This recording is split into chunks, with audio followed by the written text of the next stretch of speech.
Gold trusted gold buyers మీరు తాకట్టు పెట్టిన బంగారాన్ని విడిపించి ఈ రోజు ఉన్న మార్కెట్ ధరకు కొనబడను.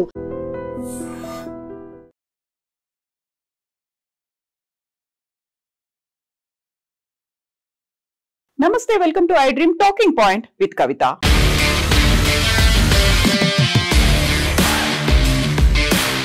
ఎయిర్ ఇండియా అహ్మదాబాద్ లో క్రాష్ కు గురైన తర్వాత ఇప్పుడు రోజులు గడుస్తున్న కొద్దీ సంచలన విషయాలు వెలుగులోకి వస్తున్నాయి. ప్రస్తుతం కుటుంబీకులకు చనిపోయిన వారి మృతదేహాలు మిస్ అయ్యాయి, మిస్ప్లేస్డ్ గా వేరే వాళ్ల మృతదేహాలు మాకు వచ్చాయి అనే మాట బ్రిటిష్ ఫ్యామిలీలు చెప్తున్నాయి.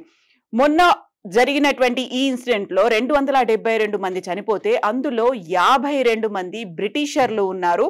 40 మందికి భారతదేశంలోనే అంత్యక్రియలు జరిగితే 12 మృతదేహాలని శవపేటికల్లో పెట్టి యూకేలో ఉన్నటువంటి ఫ్యామిలీస్ కి అందిస్తే అందులో 2 ఫ్యామిలీస్ తమ కుటుంబ సభ్యులకు చెందినటువంటి మృతదేహాలు రాలేదు అనే మాట చెప్పడం ఇప్పుడు సర్వత్రా చర్చనీయాంశమైంది.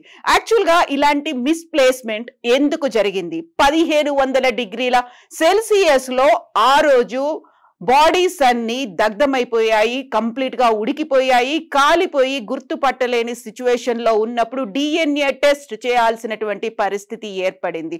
అక్కడున్న ప్రతి ఒక్కరికి DNA టెస్ట్, వాళ్ళ ఫ్యామిలీతో బ్లడ్ రిలేషన్ తో ఉన్న వాళ్ళకి బ్లడ్ శాంపిల్స్ తీసుకొని టెస్ట్ చేసిన తర్వాత మాత్రమే అందరికీ మృతదేహాలని అప్పగించాము అని చెప్పినప్పటికీ ఇప్పుడు ఇది మోర్ కన్సర్న్డ్ ఇష్యూగా తయారైంది. యాక్చువల్ గా అహ్మదాబాద్ లో ఫ్లైట్ క్రాష్ అయిన తర్వాత ఇమ్మీడియట్ గా 2 days లోనే మృతదేహాలన్నిటినీ తీసుకొచ్చారు DNA శాంప్లింగ్ కోసం.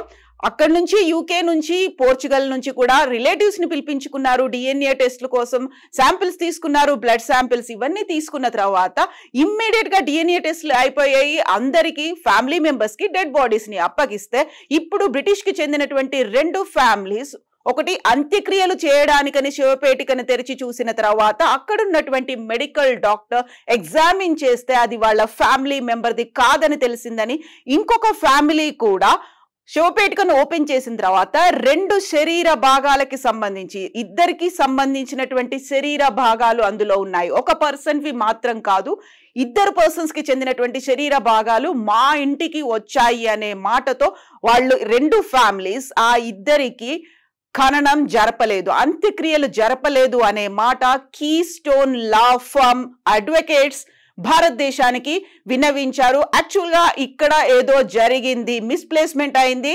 జరగాల్సినటువంటి ఇన్వెస్టిగేషన్ ప్రాపర్ గా జరగలేదు అనేది యూకేకి చెందినటువంటి డైలీ మెయిల్ దినపత్రిక కూడా ప్రచురించింది.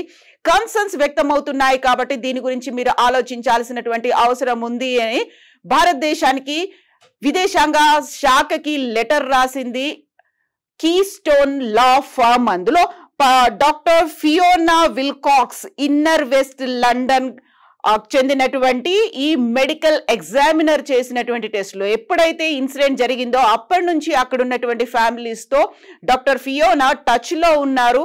చివరికి ఇంటికి డెడ్ బాడీస్ వచ్చాయి. కాఫిన్ లో వచ్చిన తర్వాత వాటిని చెక్ చేస్తే DNA మ్యాచ్ అవ్వలేదు అనే మాటని కీస్టోన్ లా ఫర్మ్ కూడా ఎక్స్ప్రెస్ చేసింది. 1700 డిగ్రీల సెల్సియస్ లో ఈ మొత్తం డెడ్ బాడీస్ అన్ని దహనం అయిపోయిన తర్వాత వాటిని కేవలం దంతాలతో మాత్రమే DNA శాంప్లింగ్ చేయాల్సినటువంటి పరిస్థితి. కొంతమందికి ఎముకలు మాత్రం మిగిలాయి, కొంతమందికి కేవలం దంతాల నుంచే DNA శాంప్లింగ్ చేశారు. సో వీటిని చాలా వరకు ప్లాస్టిక్ కంటైనర్స్ లో పంపించారు, కాఫిన్స్ లో కూడా పెట్టలేదు, శవపేటికల్లో కూడా పెట్టలేదు అనే మాటని డైలీ మెయిల్ అయితే ప్రచురించింది. దీనికి ఓవరాల్ గా అక్కడున్నటువంటి అహ్మదాబాద్ లో ఉన్నటువంటి సివిల్ హాస్పిటలే DNA టెస్టులను చేసింది.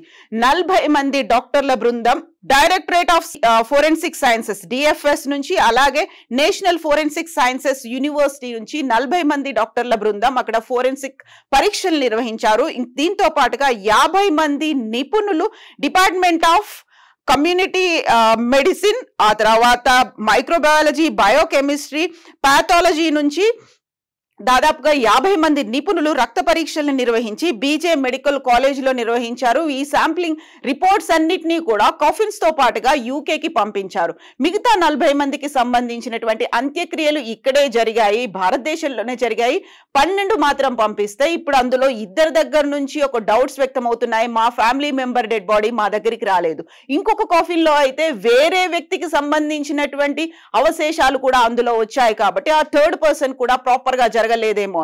అయితే భారతదేశానికి చెందినటువంటి మినిస్ట్రీ ఆఫ్ ఎక్స్టర్నల్ అఫైర్స్ విదేశాంగ మంత్రికి పోలీస్కి అందించడానికి ఇంటర్నేషనల్ సర్వీసెస్ ఏజెన్సీని యూజ్ చేసుకున్నాము అని రణ్ధీర్ అయితే చెప్తున్నారు. యాక్చువల్ గా ఈ డైలీ మెయిల్ ఈ కథనాన్ని ప్రచురించిన తర్వాత ఇప్పుడు బోల్డ్ అన్ని డౌట్స్ వస్తున్నాయి.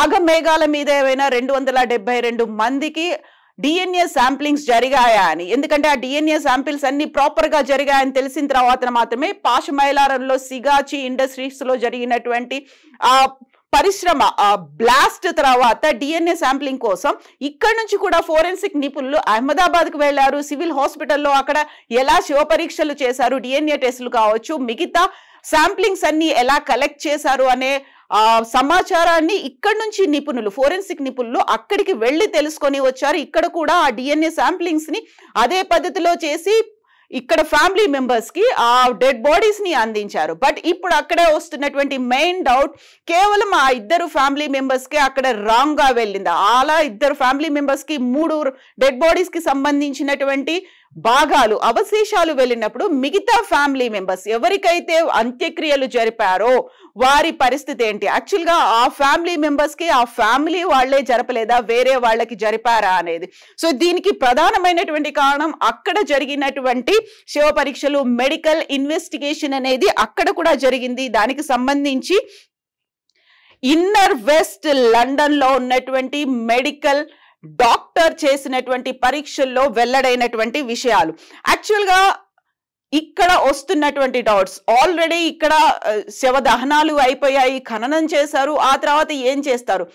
బట్ భారతదేశ విదేశాంగ శాఖ మాత్రం దీన్ని యాక్సెప్ట్ చేయట్లేదు. మేము జరపాల్సినటువంటి అన్ని ప్రక్రియల్ని, ప్రోటోకాల్స్ ని పాటించాము, ఒక డిగ్నిటీని కూడా మెయింటైన్ చేశాము. మరణానికి సంబంధించి ఏదైతే భంగం కలగకుండా ఉండాలో ఆ డిగ్నిటీని కూడా మేము మెయింటైన్ చేశాము. బట్ అక్కడ ఒక డౌట్ వచ్చింది కాబట్టి అక్కడ ఉన్నటువంటి నిపుణులు కూడా అనుమానాల్ని వ్యక్తం చేశాం కాబట్టి అనుమానాల నివృత్తి కోసం వారితో కలిసి పనిచేస్తామని మినిస్టర్ ఆఫ్ ఎక్స్టర్నల్ అఫైర్స్ అయితే అనౌన్స్ చేసినప్పటికీ కూడా వస్తున్నటువంటి డౌట్స్ సేమ్ భారతదేశంలో కూడా అలాంటి పరిస్థితే కనిపిస్తోంది. మిగతా వాళ్ళకి ఏం జరిగింది అనే దాంట్లో ఓవరాల్ గా అయితే అహ్మదాబాద్ బాంబ్ బ్లాస్ట్ కి సంబంధించి ఏఐబి రిపోర్ట్ వచ్చిన తర్వాత ఇన్ డెప్త్ అనాలిసిస్ ఏమవుతుంది, ఏమిస్తారు, ఎందువల్ల ఈ ఫ్లైట్ క్రాష్ అయింది అనేటువంటి ఇన్ఫర్మేషన్ తెలుస్తుంది అని అనుకున్నప్పుడు ఇప్పుడు వచ్చినటువంటి ఈ గందరగోళమైనటువంటి పరిస్థితితో ఎవరి మృతదేహాలు ఏ కుటుంబానికి వెళ్ళాయి, యాక్చువల్ గా భారతదేశానికి చెందిన వాళ్ళది